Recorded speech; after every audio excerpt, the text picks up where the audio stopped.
Saudari-saudaraku, dimanapun Anda berada, Pace e bene. Kita berjumpa kembali dalam program Renung bersama dengan Fransiskan Media Center. Bersama dengan saya, Saudara Oki Dwihatmanto OFM. Mari kita awali perjumpaan ini dengan berdoa. Dalam nama Bapa dan Putra dan Roh Kudus. Amin. Ya Allah, melalui Yesus Kristus Putramu, Engkau telah memilih kami menjadi anak-anak-Mu. Engkau juga mengutus kami sebagai pewarta kabar gembira. Berilah kami kekuatan untuk menunaikan tugas kami dengan setia dan gembira, serta penuh cinta kasih. Dengan pengantaraan Kristus, Tuhan kami. Amin. Saudari-saudaraku, hari ini kita akan merenungkan Injil Markus bab 6 ayat 7 sampai 13. Mari kita mempersiapkan diri untuk mendengarkan sabda Tuhan. Inilah Injil suci Tuhan kita Yesus Kristus menurut Markus.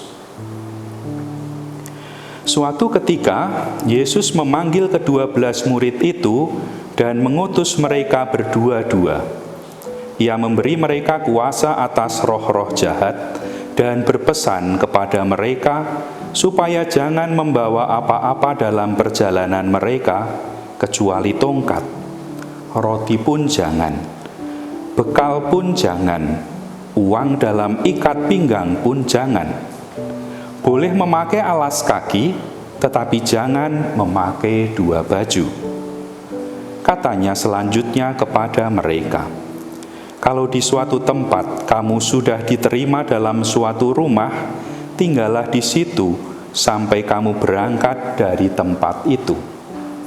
Dan kalau ada suatu tempat yang tidak mau menerima kamu, dan kalau mereka tidak mau mendengarkan kamu, keluarlah dari situ dan kebaskanlah debu yang di kakimu sebagai peringatan bagi mereka.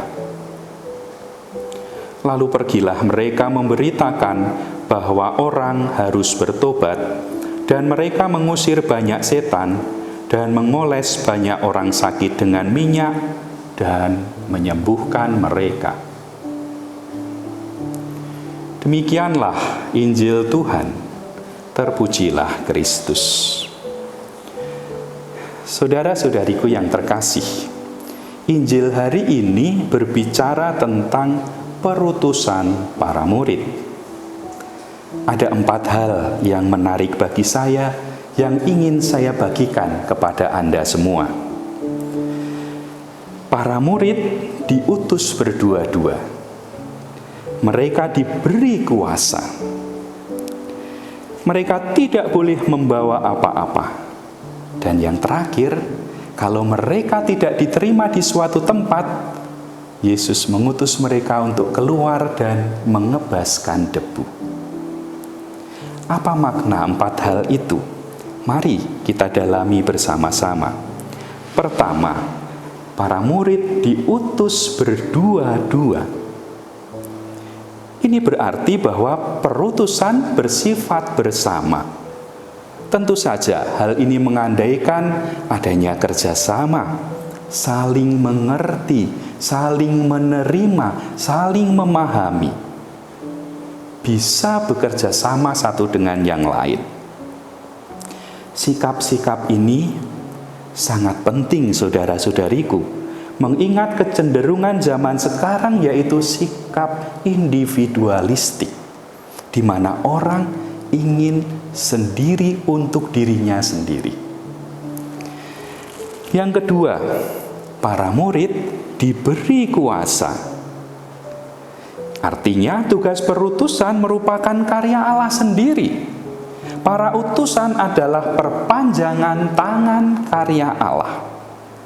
Jadi tentunya tidak tepat kalau tugas perutusan ini kemudian di-HI menjadi milik sendiri, yang bahkan kemudian bisa membawa pada kesombongan. Sikap ini, saudara-saudari yang terkasih, juga penting mengingat kecenderungan zaman ini di mana orang ingin menghaki banyak hal, bahkan yang bukan haknya pun ingin dimiliki. Yang ketiga, saudara-saudariku, para murid tidak boleh membawa apa-apa, makanan, pakaian berlebihan, uang. Apa artinya? Artinya adalah mereka tidak ada jaminan apapun, hanya mengandalkan iman dan kepercayaan kepada Tuhan. Dia yang mengutus, Dia pula yang akan menyediakan segala yang diperlukan oleh utusannya. Kiranya ini pun sikap yang sangat penting di tengah arus zaman sekularisme yang membuat kita begitu bergantung pada barang-barang duniawi dan bukan pada Allah. Yang terakhir, keempat, saudara-saudariku, kalau para murid tidak diterima di suatu tempat, mereka dinasihati oleh Tuhan Yesus untuk keluar dan mengebaskan debu yang ada di kaki. Kiranya ini berarti bahwa pewartaan kabar gembira tidak boleh dipaksakan. Para pendengar diberi kebebasan, sementara para pewarta yang diutus juga perlu mempunyai kesabaran, penuh damai, juga ketika mengalami penolakan. Sikap ini pun kiranya sangat penting di zaman sekarang, di mana orang cenderung memaksakan kehendaknya, memaksakan kebenarannya kepada orang lain, bahkan dengan kekerasan. Saudari-saudaraku yang terkasih, tugas perutusan Tuhan Yesus untuk mewartakan kabar baik bukan hanya diberikan kepada 12 rasul, tetapi kepada seluruh muridnya. Dan kita adalah murid-murid Tuhan juga. Karena itu, kita pun juga mendapat tugas perutusan mewartakan kabar gembira ini. Semoga kita bisa menjadi para pewarta kabar gembira yang bisa bekerja sama, saling percaya satu dengan yang lain. Menjadi pewarta kabar gembira yang mempercayakan diri pada penyelenggaraan ilahi, menjadi pewarta kabar gembira yang yakin bahwa tugas perutusan ini milik Allah dan bukan milik kita sendiri, serta kita diajak menjadi pewarta kabar gembira yang menjunjung prinsip-prinsip non-violence, tanpa kekerasan. Marilah berdoa.